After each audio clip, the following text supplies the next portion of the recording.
성전 건축의 위기가 또다시 찾아왔습니다. 16년 전에도 유다와 예루살렘을 대적하는 자들이 바사의 관리들에게 뇌물을 주고 아닥사스 왕에게 예루살렘 백성들을 고소해서 제2성전 건축을 중단시켰는데, 그런데 이번에도 강 건너 서편 총독 다뜨네와 스달보스네와 그의 동료들이 16년 만에 재개된 성전 사업을 또다시 중단시키기 위하여 모의를 꾸미고 있었습니다.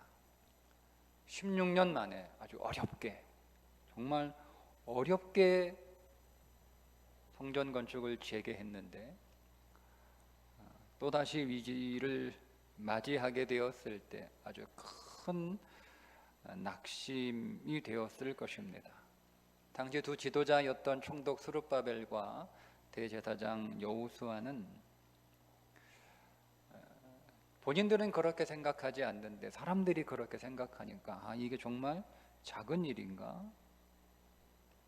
그런데 그 작은 일조차도 제대로 감당하지 못하는 그런 자신들의 처지가 아마 매우 초라하게 느껴졌을 것입니다. 오늘 10절에 보니까 작은 일의 날이라고 누가 멸시하느냐는 말씀처럼 사실 많은 사람들이 심지어 이스라엘 백성들조차도 성전 재건을 그렇게 중요하게 생각하지 않았습니다. 스룹바벨과 여호수아는 본인들은 정말 이게 귀하고 중요하고 꼭 해야 되는 일이라고 여겨졌지만 주위에서 사람들이 다들 그렇게 말하니까 그들의 생각도 아마 크게 흔들렸던 것 같습니다. 성전 재건을 하자고 했을 때 사람들의 마음이 닫혀 있어서 그 사람들의 마음을 열기 위해 오랫동안 사람들을 설득하고 또 설득하고 설득해서 다시 시작을 한 거예요. 그런데 이 서편 총독과 그의 동료들의 반대에 정말 또다시 맥없이 또다시 주저앉을 수밖에 없는 그런 자신들의 무력한 처지, 그 무력한 처지가 처량했겠죠. 하지만 하나님께서는 천사를 보내 스가랴 선지자에게 순금 등잔대를 보여주시면서 성전을 재건하는 일은 작은 일이 아니라 민족의 등불을 밝히는 매우 중요하고 가치 있는 일이며 그 일을 주도하고 있는 스룹바벨과 여호수아는 그것을 위해 쓰임받고 있는 아주 귀한 존재라고 하는 사실을 알려주십니다. 더불어 성전이 재건은 힘으로 되지 않고, 즉 군대의 힘으로 되지 않고 능으로도 되지 않고 너희들의 실력으로 되는 일이 아니라 오직 주의 영으로만 가능하다.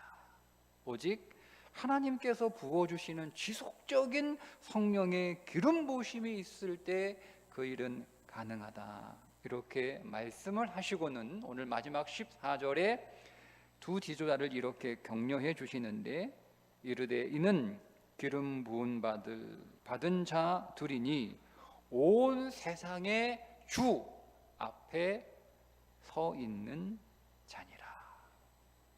온 세상의 주, 온 세상의 주 앞에 서 있는 자다. 여러분, 세상적인 눈으로 보면 이 스룹바벨과 여호수아는 저기 아무도 알아주지 않는 저 변방에 별로 영향력도 없는 지도자에 불과하지만, 그러나 사실은 이 두 사람은 역사의 중심에 서 있는 자들이며 무엇보다 하나님의 뜻을 이루어 나가는 사람들이다라고 하는 말씀이죠.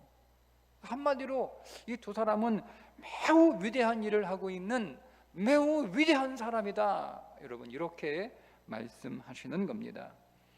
그러면서 단순히 격려만 해주시는 것이 아니라 그들에게 세 가지 약속을 해주시는데, 첫 번째 약속이 뭐냐면 산 같은 문제도 평지가 될 것이다. 7절에 보니까 큰 산아 네가 무엇이냐, 네가 스룹바벨 앞에서 평지가 되리라. 여기서 말씀하시는 큰 산은 다름 아닌 당시 성전 재건 사업을 방해하는 세력들을 지칭하는 은유적인 표현입니다. 성전 건축을 처음 시작할 때 바사의 아닥사스다 왕에게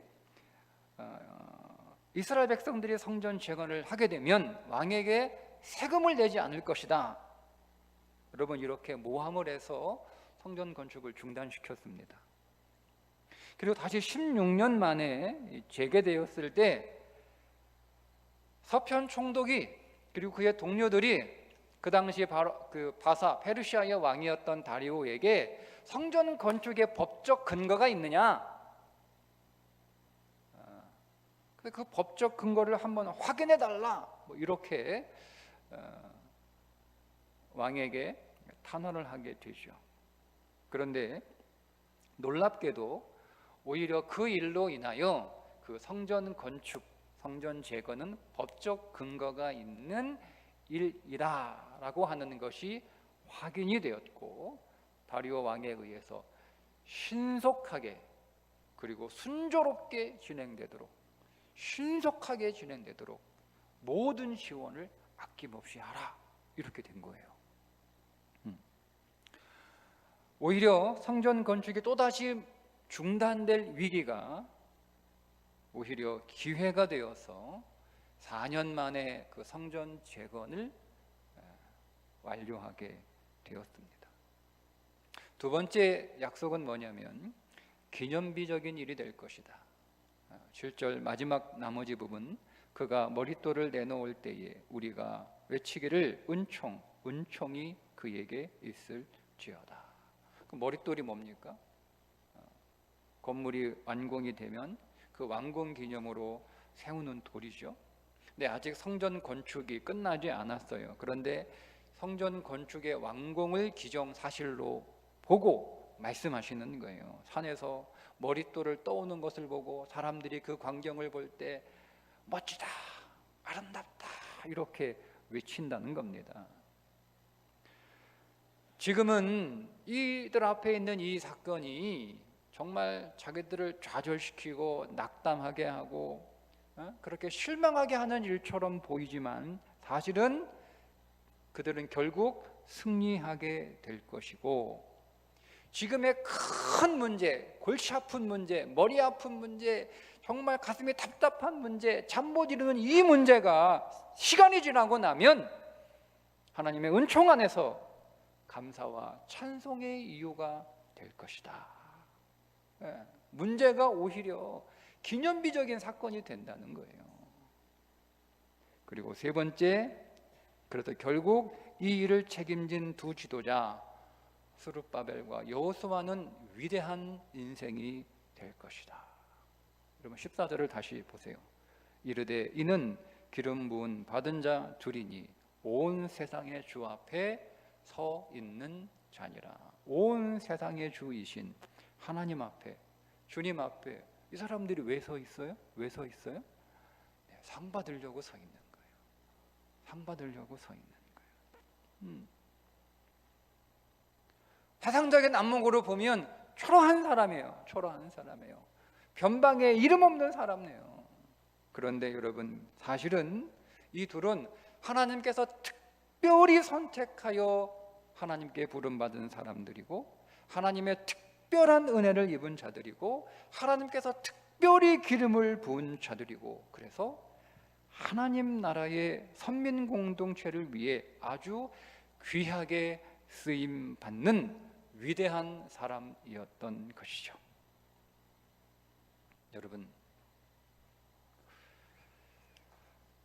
여러분은 여러분들이 가정 예배자로 여러분의 가정에서 예배를 드릴 때, 즉 여러분의 가정을 하나님의 처소로 짓는 그 일이 아주 작은 일처럼 느껴지시나요?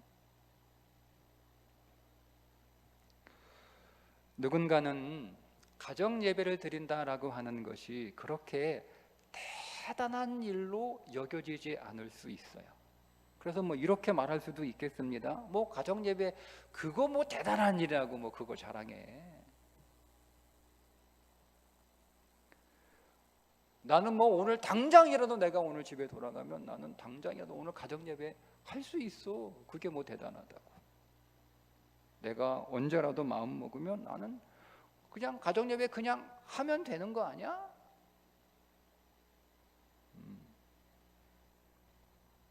그렇게 생각될 수도 있겠으나 아니요. 가정 예배는 성령이 아니면 드릴 수 없습니다. 한번 오늘 여러분 돌아가셔서 혹시 그렇게 생각하는 분이 계시다면 여러분 한번 오늘 돌아가 보셔서 정말 가정 예배는 정말 쉬운 거다라고 생각하신다면 오늘 저녁 한번 가정 예배 드려보세요. 하실 수 있나? 못합니다. 성령이 여러분 가운데 기름 붓지 않으면 여러분 가정 예배 드릴 수 없습니다. 가정 예배 결코 작은 일 아닙니다. 오직 성령으로만 가능한 일이기 때문에 성령의 기름 부심이 있어야 되고, 그래서 여러분들이 가정 예배를 드리고 있다면, 여러분들이 가정 예배를 드릴 수 있다면 여러분의 가정 예배는, 그리고 여러분 그 가정 예배자는 그 가정의 등불인 줄 믿습니다. 요한복음 1장 5절에 그 빛이 어둠 속에 비치니 어둠이 그 빛을 이기지 못하였다고 말씀하고 있어요. 그 빛은 무엇이겠습니까? 당연히 참빛인 우리 주 예수 그리스도이십니다. 예수께서 또 말씀하여 이르시되 나는 세상의 빛이니 나를 따르는 자는 어둠에 다니지 아니하고 생명의 빛을 얻으리라. 나는 빛으로 세상에 왔나니 무릇 나를 믿는 자로 어둠에 거하지 않게 하려 함이니라. 여러분, 내가 부모로서 우리 가정의 가정 예배자가 된다는 것은 결코 작은 일이 아닙니다. 그것은 여러분의 가정에 그 어떤 어둠도 끌 수 없는 등불을 켜놓는 일입니다. 그것은 여러분들의 가정에서 부모가 가정 예배자가 된다면 그것은 여러분들의 자녀의 미래를 환하게 밝혀주는 일입니다. 모세에게는 어머니가 둘이 있었습니다. 하나는 자기를 낳아준 요게벳이고 하나는 자기를 입양한 바로의 딸 하셉수트입니다. 여러분, 요게벳과 바로의 딸 하셉수트 둘 중에 누가 모세를 위대한 민족의 지도자로 만들었을까요?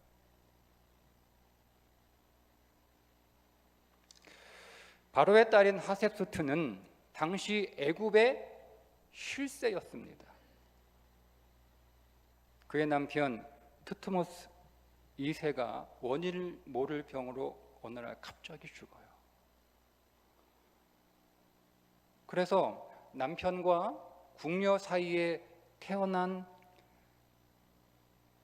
이복 아들이죠. 트트모스 3세를 자기의 딸과 혼인시켜서 하셉수트가 섭정을 합니다. 그런데 이 하셉수트는 여인임에도 불구하고 이스라엘의 많은 파라오들 가운데 가장 성공적인 파라오 중에 한 명입니다. 여러분, 이 하셉수트가 모세를 양자로 입양했을 때 여러분 그를 어느 정도로 여러분 뒤에서 후원했겠습니까? 애굽의 실세가 엄청난 지원을 했겠죠. 엄청난 지원을 했겠죠. 그런데 모세를 민족의 지도자로 만든 사람은 하셉수트가 아니라 자기를 낳아준 요게벳이었습니다. 출애굽기 2장 9절에 바로의 딸이 그에게 이르되 이 아기를 데려다가 나를 위하여 젖을 먹이라. 내가 그 삭슬 주리라. 여인이 아기를 데려다가 젖을 먹이더니 이 여인이 요게벳입니다. 젖을 먹였다는 말이 수유했다는 말이 아니에요. 양육했다는 거예요. 요게벳이 믿음의 여인 아닙니까? 믿음으로 신앙으로 키웠다는 말입니다.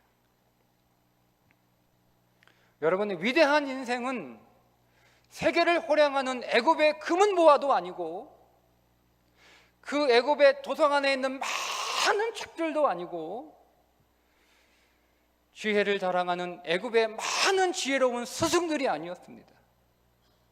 위대한 지도자를 만든 것은 바로 믿음의 어머니가 양육한 신앙 교육이었습니다.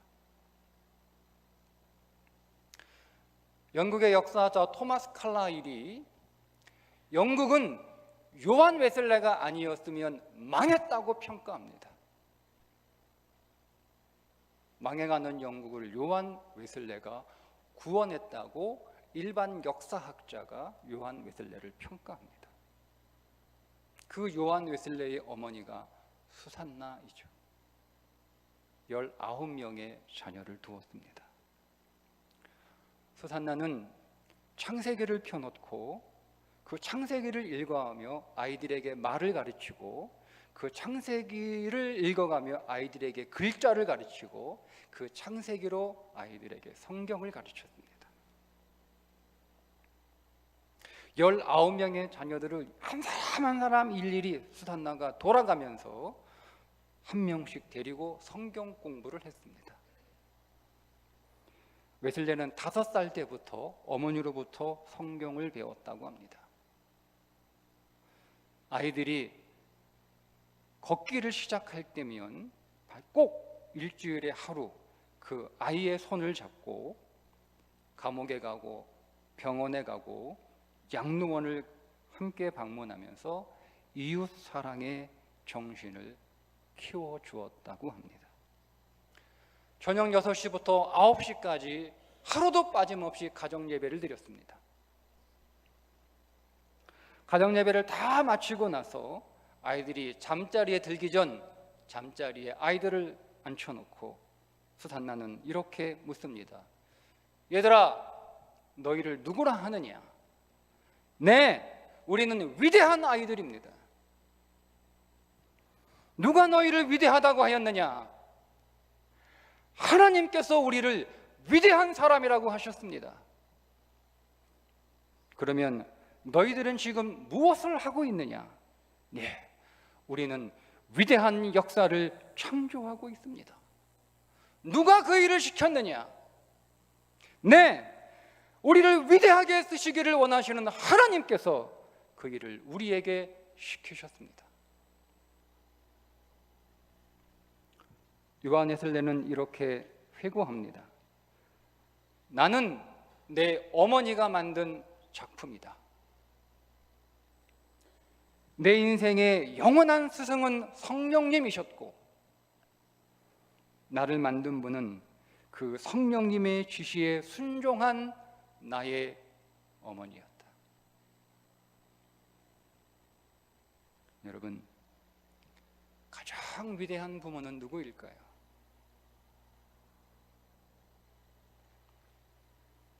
그것은 믿음의 부모, 바로 여러분입니다. 기도하겠습니다.